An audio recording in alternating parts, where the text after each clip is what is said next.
Good evening, everyone. Palakpakan po natin ang Diyos sa isang mapagpalang hapon. Tuloy po akong magmimisa at nakikita ko napakaraming tao. I cannot help it but be touched. Be touched in such a way na marami pa rin ang tinawag ng Diyos. Each and everyone here is called by God. Eh siguro, mas lalo kayong matatouch kapag tinawag ang inyong pangalan. At sinabi ni Jesus,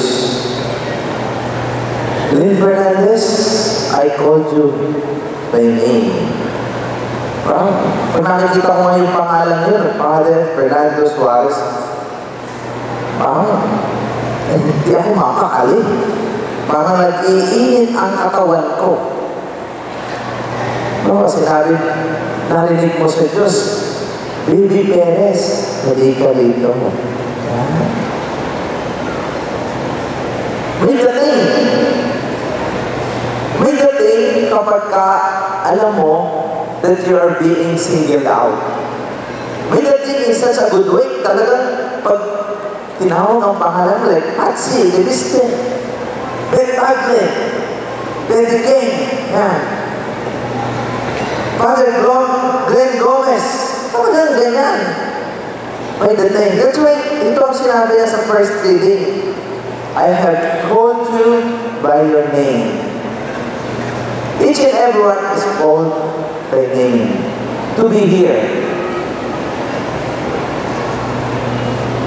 Kaya nga, sabi ko kanina, sayang kung hindi natin ibibigay ang buo nating oras sa Diyos. It will be a waste of time. You know, I just arrived all the way from Norte, yung lugar na talagang sinalanta ng bagyo. Nueva Vizcaya, Quirino. I was scheduled to be there 2-3 years ago, 3 beses na-postpone for some reasons.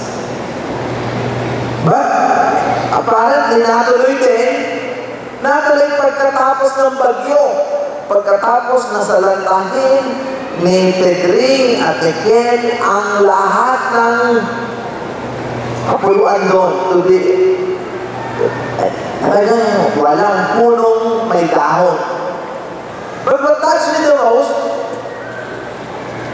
dahil siguro sa bagyo, punong-puno ang simbahan. Dahil siguro sa bagyo, every single words that come from my mouth, or every word that been read, talagang feel ng mga tao at mararamdaman mo, tumutulo ang luha ng bawat isa.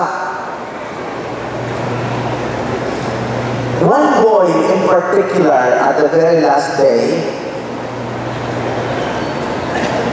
during communion, I was so touched kasi yung nanay, hila-hila siya. Tapos ang nakasulat dito, death and you. So hindi ko na binigyan ng communion, hinad ko na lang. So I hugged him. At sabi ko sa nanay, ano pong pangalan niya? Christopher. Ilang taon? Siyam. Death and Newton since birth. You know, after I hugged him, hinibang ko tenga, at naawa ako. Tapos tinanong ko ngayon si Christopher, anong pangalan mo? Tumingin sa akin, Christopher. First time ever in his life, he's able to hear and say his name. Because God calls him by name. Hindi tatawagan ng Diyos ang bawat isa rito kung wala siyang ibibigay. Probably Probably it's not physical healing or just drastic healing like what happened to Christopher. But this God is such a good God, and He knows what you need. May kanya-kanya lang siyang timing. Siguro yung nahingi ng boyfriend, hindi agad magkaka-boyfriend. Yung nahingi ng anak, hindi agad magkaka-anak. It takes 9 months. But for some reason, tinawag ka ng Diyos. Probably you will be touched by the music. Probably you will be touched sa katabi mo. Naging mabait, dito ka na po tumabay. Probably you will be touched by the homily or by the words. Probably you will be touched just by being here. I do not know. But God knows on how to bring you back. God knows on how to, He can touch your heart. God knows on how He can touch you and tell you He loves you and He cares for you. Almost 3 weeks ago, first time ever in my life, I used a letter at the beginning of my homily. Hindi ko po ginagawa yun. Usually, I'm very spontaneous. But for some reason, 3 weeks ago, while I was walking, may nagabot sa akin ng sulat. Usually, ang sulat na yun, ilalagay ko na agad sa aking bulsa. But for some reason, I opened it habang nagbabasa ng mga pagbasa. Huwag niyo po akong bagayanin. Pero sabi ko naman, nabasa ko na naman lahat ng first reading, second reading, at saka Psalms, so walang mawawala. But in that letter, I was so touched and I'm so thankful, I read it. She introduced her name. Ito ang sabi niya, Father Suarez, ako si Marilyn Sanchez, taga Bacolod. Pumunta ako ng Maynila para magtrabaho, para mabigyan ko ng pagkain ng aking mga anak sa Bacolod. Pero sa sinamang palad, ako'y na-aksidente, biktima ako ng hit and run. So I ended up in the hospital for 9 months. Hindi ako makalakad, naputol ang aking paa. Nakarating lang ako dito sa healing mass, sumakay pa ako sa kargahan ng saging. At ang sabi niya, Father, para yun ang awa. Pwede ba, bigyan mo naman ako ng pamasahe, papuntang Bacolod, pambili ng ticket ng barko, dahil gusto kong makasama ang aking mga anak sa Pasko. While I was reading it, this woman run, walang tsinelas. Alam mo, nababad siya sa araw. Alam mo na ang kanyang damit, ilang araw nang hindi nagpapalit. Inaap na lang po ako, at wala akong masabi kung hindi Marilyn, hintayin mo ako sa opisina pagkatapos ng misa. Bibigay ko sa iyo ang pambili ng ticket. Pagkatapos ng healing mass, hinanap ko si Marilyn. Wala na sa opisina. Alam mo ang sabi? Pakisabi kay Father Suarez, napakarami lang nagbigay sa akin ng pera pagkababa ko. Yung natanggap niyang pera, ibigay niya na lang sa mga nangangailangan. Alam mo, noong araw na yon, may iniabot na sulat sa akin si Father Angel. Positive. Father Suarez, baka naman pwede mong bigyan kami ng donasyon, mga pare. Magkano halaga? Kung anong halaga ang natira na ibibigay ko sana kay Marilyn, yun ang halagang nakasulat sa envelope na binigay ni Father Angel Pusige. Ganyan ang ating Diyos. Alam niyo, napakasarap isipin ang ating Diyos buhay. Napakasarap isipin at ilagay sa ating buong pagkatao that our God is very much alive. He cares And He knows everything that is happening to us. Because that's the truth. Nandito kayo, may sakit. Nandito kayo, kamag-anak nyo may sakit. Nandito kayo, hindi nyo alam kung saan kayo huhugot ng lakas. Nandito kayo, hindi nyo alam kung saan ninyo kukunin ang inspirasyon. You don't know how to go on with life because life is so difficult. You don't know how to get your strength because you are tired, you are lonely, you are sad, you are desperate. You're suffering from anxiety, depression. There's so much discouragement in this world. But I'm telling you, in today's prayer reading, God is always reminding us, I am the Lord, and there is no other. I'm here beside you. Ito po ang sinasabi. Ano bang pagkukulang ng tao? Why are we not getting it? Si Jesus mismo ang nagsabi in today's gospel, give God what is due to God. And I'm telling you, subukan niyo ang Diyos. Subukan niyo ibigay sa Diyos ang para sa Kanya at ang lahat na para sa atin na ating kakailangan sa ating buhay ay sobra-sobra pang ibibigay. Dahil siya ang makapangyarihan at sa Kanya lahat ng gagaling ang lahat ng bagay sa mundo ito. We know that, but we are not doing it. In today's psalm in English it says, give the Lord glory and honor. Isa lang naman ang Kanyang hinihingi.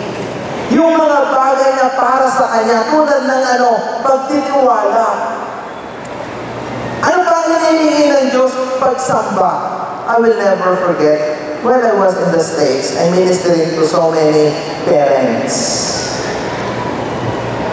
Mga Pilipino, kadalasan, pag nalaman ang Pilipinong pare, Diyos ko po, marami kang trabaho sa Amerika. This particular couple became so problematic. Kasi, they were so busy, they said yung anak nila, they sent to the Catholic school. Kailangan nila, ang Catholic school doon, katulad ng Catholic school dito, nakatutok ang mga madre.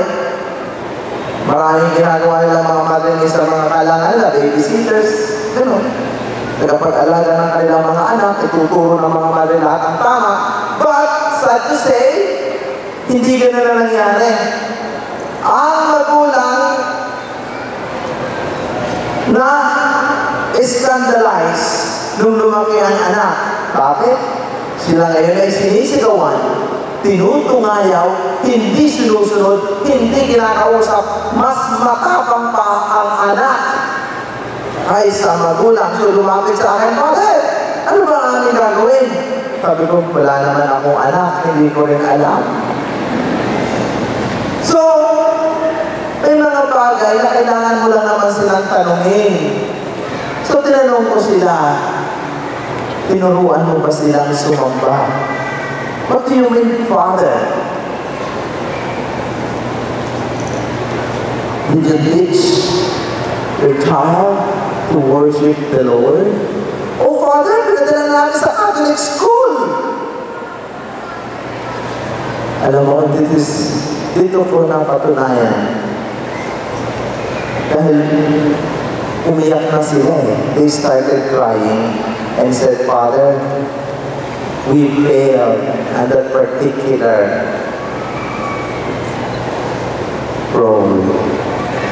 Hindi namin naturuang sumamba ng tama ang anak namin. Kaya pala ang Diyos, from the very beginning, even though He is God, He doesn't need our worship. Hindi naman kailangan ng Diyos na sisambahin. God is not an insecure God.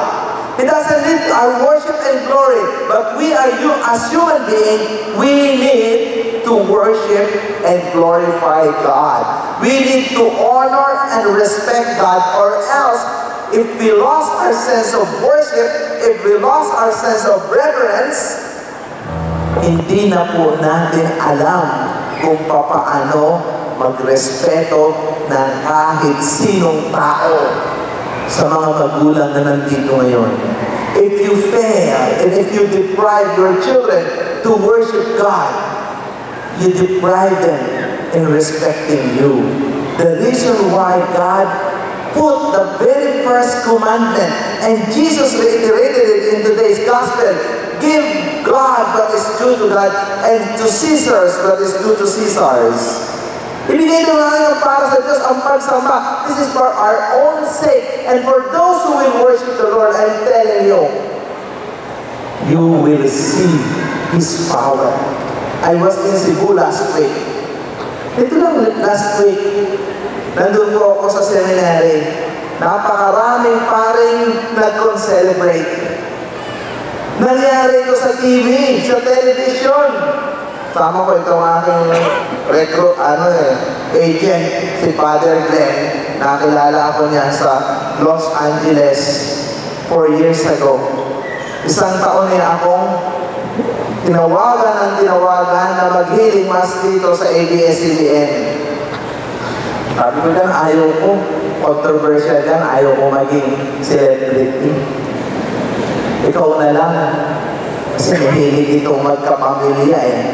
Kapamilya nga ba ang channel ko? O kapuso?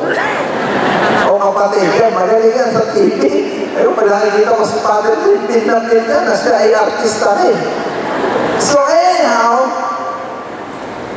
for some reason, last week, this grandmother came. Dala-dala yung apo with her grandson and said to me, Father, I want to let you know, 3 years ago, this grandson of mine, ooperahin yan sa ulo. May bukol, hindi tumitigil ang agos ng dugo. Kinukuna na kami ng 1 million pero hindi pa rin nakakasigurado ang doktor. Nagagaling dahil sa lalim ng bukol. Inborn. Father, binuksan namin ang television. You are the one celebrating the Mass. And you mentioned, put your right hand sa parte ng katawan na may sakit. And that's what I did. I put my right hand to my grandson. You know what happened? After your prayer, automatic, yung dugo nag-stop, yung bukol dumulas. It's like walang tekla. Magaling ang bata, walang operasyon.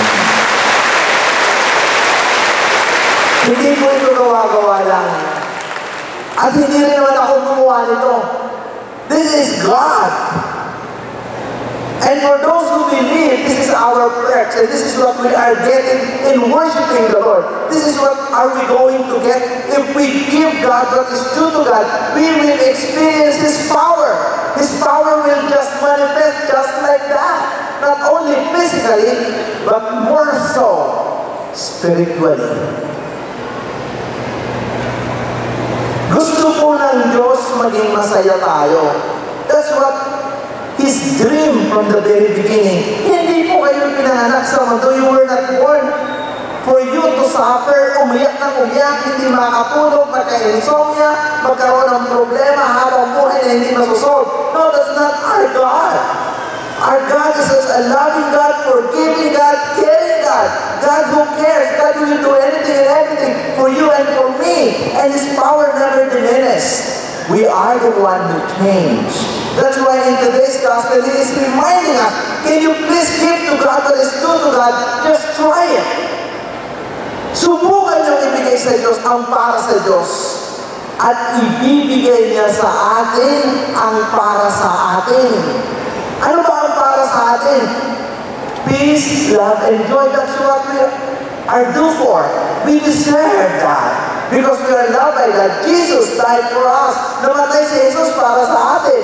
Jesus also reiterated and emphasized, I came here so that you might have life and live it to the full. Ano ba ang ibig sabihin yun? Every single time we sing, glory to God in the highest.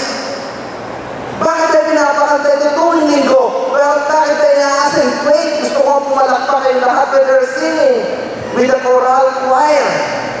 With the chorus choir pala. Sorry.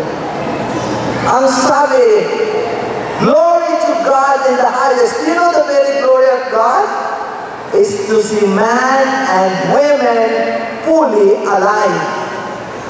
Ayaw po ng Diyos nagmumuk po kayo sa isang sulok. Yes, maraming problema. Yes, sinabihan ka ng Diyos, you're stage 4 cancer. Yes, sinabihan ng inyong doktor, you're going may leukemia, hindi ka na magkakaanak. So what?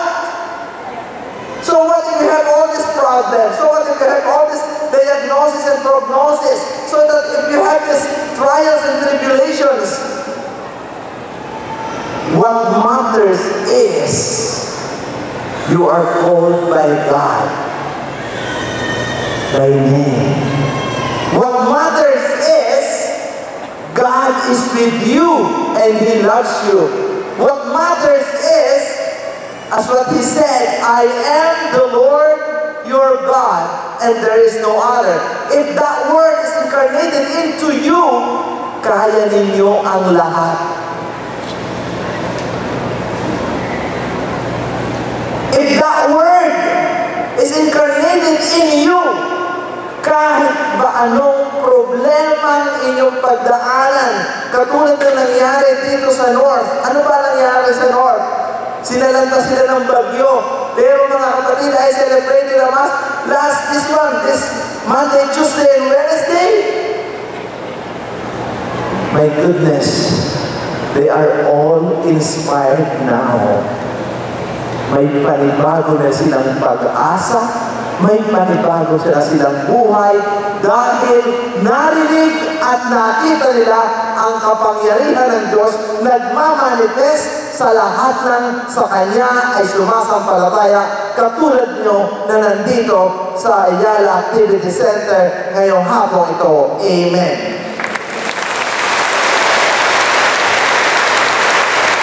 I want to repeat to you once again the very opening prayer that you said, Amen.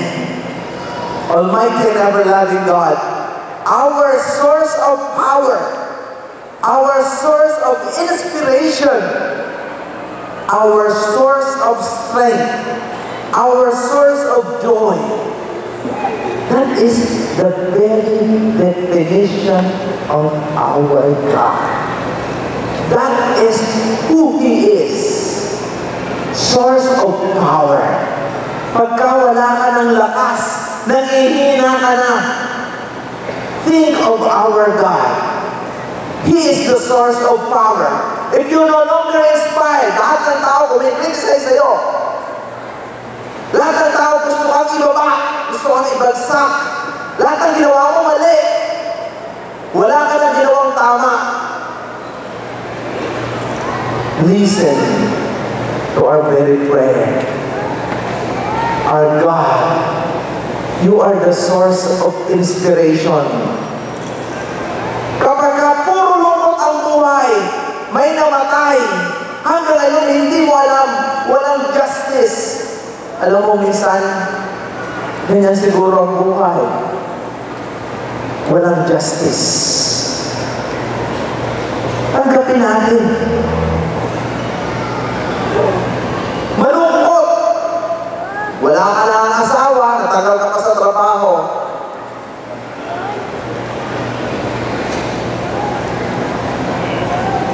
Nagwe-welcome ka sa PAL.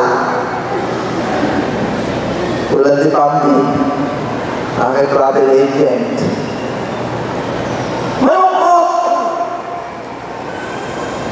But the very beauty of our faith is may pwede tayong balikan.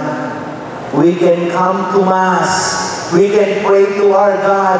We can kneel down and worship. And for those who kneel down and worship, and for those who give glory and praise to our God, you will experience His mighty power. You will be in awe. You will be experiencing the awesomeness of God, the beauty of our God, my dear sisters and brothers. Walang kwenta ang lahat ng inyong problema dahil mayroon tayong Diyos na sa inyo'y nakamasid at sasabisihin sa inyo. Tinawag kita, mahal kita, kahit pa anong sabihin ng tao tungkol sa iyo, kahit pa anong problema mo, malalampasan mo yan dahil hindi kita pababayaan. Amen.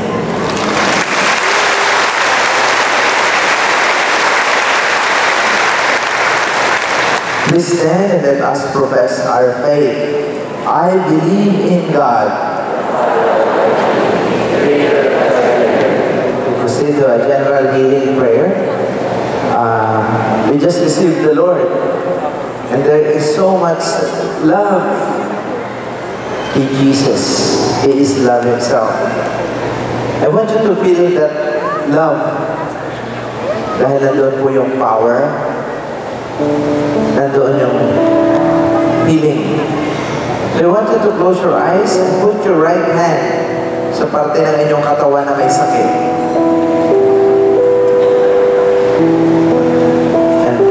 Merciful and loving God, you call these people by name, one by one, to let them know that you are our God, the source of power, the source of healing, the source of joy, the source of inspiration. So Lord God, ipuin mo po ang bawat isa na nandito ngayon, na may sakit, from head to toe. Marami po dito, Panginoon, suffering from so much pain all over their body. Lord, touch them. Touch their head, yung may headache, may tumor, may migraine. Touch their eyes, yung may mga cataract, may glaucoma. Saan po sila, Panginoon? Touch their ears, yung mga may vertigo, may tinnitus, those who cannot hear. Marami dito, Panginoon, may cancer. Lung cancer, cervical cancer, prostate cancer. Lord, heal them. Right now, those who are suffering from diabetes, suffering from kidney failure, heart ailments. Basbasan po sila ngayon at tipuin. Those who have thyroid, goiter, cyst, mass, leukemia, high blood pressure, hypertension, rheumatism. Lord, bless po si Malu.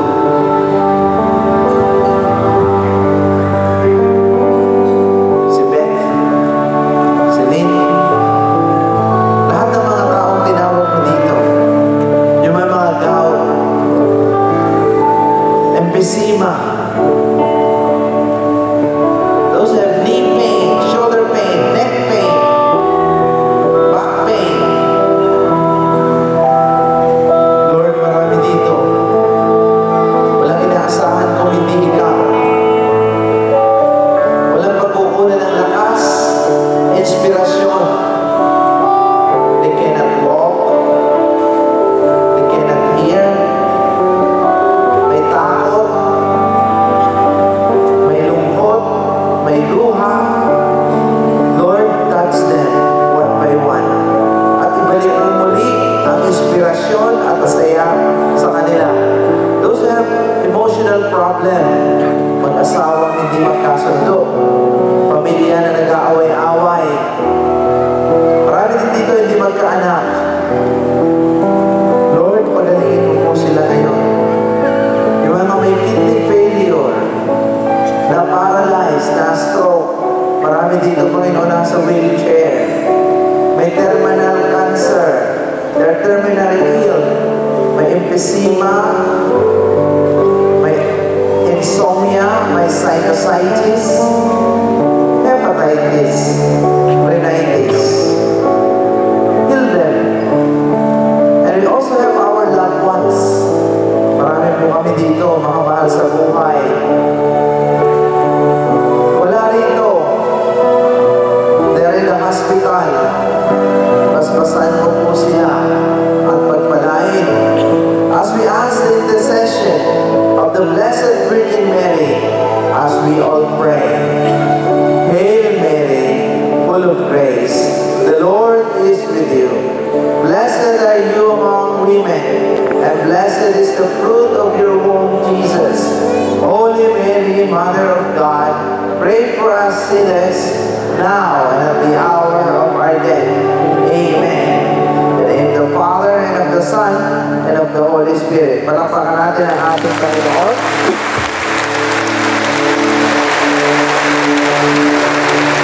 Tatawag po tayo ng mga gusto magpasalamat, yung magte-testimony na pinagaling ang ating Panginoon.